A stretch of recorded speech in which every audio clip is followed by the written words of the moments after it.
Hello guys, welcome Tailwind CSS with react native. So guys, अभी normally हम लोग class use नहीं कर सकते, करेक्ट, किसी भी एलिमेंट में रिएक्ट नेटिव में। अब हम लोग देखते हैं कैसे हम लोग यहाँ पे टेलविंड सीएसएस का यूज कर सकते हैं। एंड उसमें अगर उसको हम लोग यूज करते हैं तो देखते हैं हम लोग कैसे वहां पे क्लास अपना स्पेसिफाई कर सकते हैं किसी भी एलिमेंट में, करेक्ट।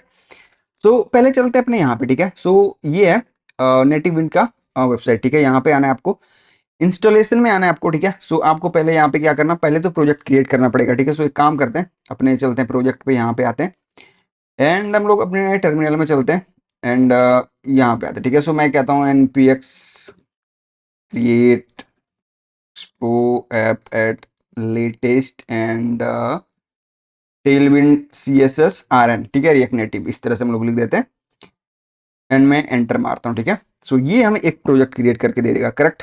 डिफॉल्ट में जितने भी जो भी इसके फाइल होंगे एक्सपो के रिएक्ट नेटिव के, सो वो आपको एक तरह से बॉयलर प्लेट कोड आपको ये बना के दे देगा, ठीक है। एक तरह से टेम्पलेट, सो वो आपको ये बना के दे देगा, ठीक है। एंड हम लोग यहाँ पे देखेंगे कैसे हम लोग उसके अंदर अपना टेलविंड सीएसएस यूज कर सकते हैं, ठीक है। ये थोड़ा सा टाइम लेगा। तो ये हो चुका है एंड सी डी टेलविंड, ठीक है। यहाँ पे आ गए, इसको क्लियर करते हैं। अब हम लोग कहते हैं यहाँ पे आते हैं, ठीक है। सो हमें पहले तो ये इंस्टॉल करना पड़ेगा, क्योंकि हम लोग npm यूज करें तो हम लोग ये करेंगे। अगर आप yarn यूज कर रहे हो तो आपको ये यूज कर सकते हो, ठीक है। तो अकॉर्डिंग टू जो भी आप यूज कर रहे हो। सो हम लोग यहाँ पे आते हैं, ठीक है। देखो एक्सपो हम लोग ये भी कर सकते हैं, बट हम लोग npm यूज करें तो हम लोग npm यूज कर लेते हैं इजी के लिए, ठीक है। सो ये आपको इंस्टॉल करने कमांड यहाँ पे मैं एंटर मारता हूँ। तो ये पैकेज इंस्टॉल करना, ठीक है। Native wind, tailwind CSS, react native, reinventor, ये सारा कुछ, ठीक है। ये हो गया इंस्टॉल। हम लोग यहाँ पे आते हैं, ठीक है। सो आपको यहाँ पे ये इनिट करना है, ठीक है। यहाँ पे देखो ये यहाँ पे आओगे तो एक काम करते हैं, यहाँ पे आते हैं पहले। तो यहाँ पे देखो अभी ये वाला फाइल नहीं है हमारे पास, टेलविंड config डॉट जीएस, यहाँ पे आपको दिख रहा है, नहीं है ना। अब हम लोग क्या करना है, ये वाला फाइल रन करना है, ये वाला कमांड रन करना है, ठीक है। सो मैं इसको कहता हूँ रन एंड यहाँ पे ये वाला फाइल क्रिएट हो जाएगा। ये देखो क्रिएट हो गया ये वाला। अब ये जो क्रिएट होगा तो आप ये कह रहा है कि इसके अंदर ये जो फाइल क्रिएट हुआ है इसके अंदर ये सारा कोड रखना है हमें। सो एक काम करते हैं, रख देते हैं। सो मैं यहाँ पे कॉपी पेस्ट कर देता हूँ। तो ये मैंने रख दिया यहाँ पे, करेक्ट, ओके।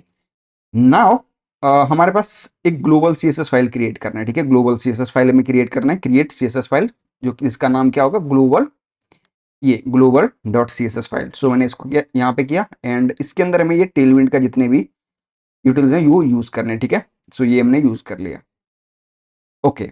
अब थोड़ा सा नीचे आते हैं। सो यहाँ पे babel config, add babel config, ठीक है। अगर आपको यहाँ पे बेबल कॉन्फ़िग के लिए यहाँ पे काम करते हैं, यहाँ पे बेबल कॉन्फ़िग हम लोग बना देते हैं एंड इसके अंदर हम लोग इसको कॉपी करके रख देते हैं, ठीक है। सो ये हो गया बेबल कॉन्फ़िग। अब हमें क्या करना है, मेट्रो, हमारे पास मेट्रो कॉन्फ़िग ये वाला शायद देखते हैं यहाँ पे, आई थिंक नहीं जनरेट हुआ है। तो यहाँ पे बना देते हैं, ठीक है। एंड इसके अंदर में ये सारा रखना है, ठीक है।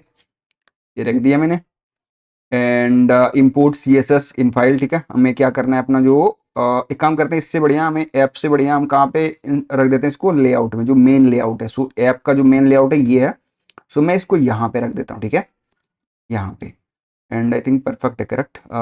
आई थिंक हमें डबल करना पड़ेगा। तो करेक्ट है, आई थिंक, हाँ करेक्ट है, ठीक है, हाँ। तो ये मैंने यहाँ पे ग्लोबल एक तरह से लेआउट में दे दिया, ठीक है, रूट लेआउट में। एंड आपको ये क्या कह रहा है, ऐप डॉट जेसन में आपको ये बंडलर में मॉडिफाई करना है। तो एक काम करते हैं, यहाँ पे आते हैं एंड वेब में बंडलर में मेट्रो ऑलरेडी है तो हमें करने की जरूरत नहीं है, ठीक है। तो ये हमने कर दिया। अब हम लोग अपना प्रोजेक्ट स्टार्ट करते हैं, ठीक है।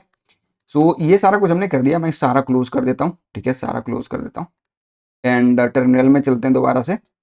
एंड एक काम करते हैं, मैं कहता हूँ क्लियर npx expo स्टार्ट, अपना प्रोजेक्ट भी स्टार्ट कर देते हैं, करेक्ट। सो इसको हम लोग जब स्टार्ट करेंगे तो हम लोग वेब पे भी व्यू कर सकते हैं, करेक्ट, मोबाइल पे भी व्यू कर सकते हैं। सो एक काम करता हूँ, मैं iOS में भी ओपन कर लेता हूँ एंड ये हमारा पाथ है। सो इसको मैं यहाँ पे ओपन कर लेता हूँ इसी में, ठीक है, यहाँ पे, ठीक है। सो ये हमारा ओपन हो गया यहाँ पे, ठीक है। तो पर थोड़ा सा टाइम लेगा ये, तो फर्स्ट टाइम है ना, ये थोड़ा सा टाइम लेगा एंड देन हमारा प्रोजेक्ट भी स्टार्ट हो जाएगा, ठीक है। iOS पे भी स्टार्ट हो रहा है एंड वेब पे भी वो आप व्यू कर सकते हो, ठीक है। थोड़ा सा ये टाइम लेगा। ये हो चुका है गाइस रन यहाँ पे, ठीक है।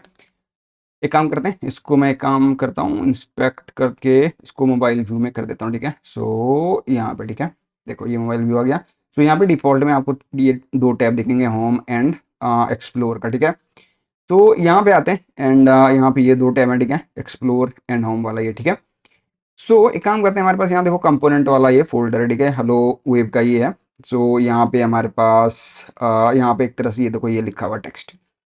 तो मैं यहाँ पे एक टेक्स्ट ऐड करता हूँ अभी एंड ये ठीक है। सो मैं कहता हूँ हेलो, ठीक है, एंड इसको मैं इंपोर्ट कर लेता हूँ कहाँ से, रिएक्ट नेटिव से, ठीक है। तो ये मैंने इंपोर्ट कर लिया रिएक्ट नेटिव से टेक्स्ट एंड ये हमारा अभी है। तो अगर मैं यहाँ पे आऊँ तो अभी आपको देखो यहाँ पे हेलो भी दिख रहा है, ठीक है, हेलो दिख रहा है। अब हमें इसका फॉर एग्जाम्पल की कलर चेंज करना है, कोई भी टेलविड सीएसएस अगर अप्लाई करना है आपको, सो यहाँ पे अब क्या करना पड़ेगा, क्लास नेम। तो देखो ये सजेस्ट भी कर रहा है। सो ये देखो टेक्स्ट वाइट एंड अगर मैं यहाँ पे दिखाऊं तो वो देखो गायब हो चुका है। नाउ अब यहाँ आप टेलविंड का कोई भी क्लास आपको यूज कर रहे हैं तो वो आप कर सकते हो। तो इस तरह से आप यहाँ पे टेलविंड सीएसएस अप्लाई कर सकते हो, ठीक है। एंड इसका जो प्रोसेस है वो ऑलरेडी हमने आपको बता दिया है एंड आपको यहाँ पे आना है, ठीक है, नेटिव विंड वाले पे डेप पे एंड यहाँ पे देन इंस्टॉलेशन में आपको सारा स्टेप मिल जाएगा एंड आप यहाँ से फॉलो करके टेलविंड सीएसएस का जो सेटअप है वो कर सकते हो रिएक्ट नेटिव में। उम्मीद करता हूँ वैसे आपको ये समझ आया होगा। मिलते हैं इस नई वीडियो में, थैंक्स फॉर वॉचिंग।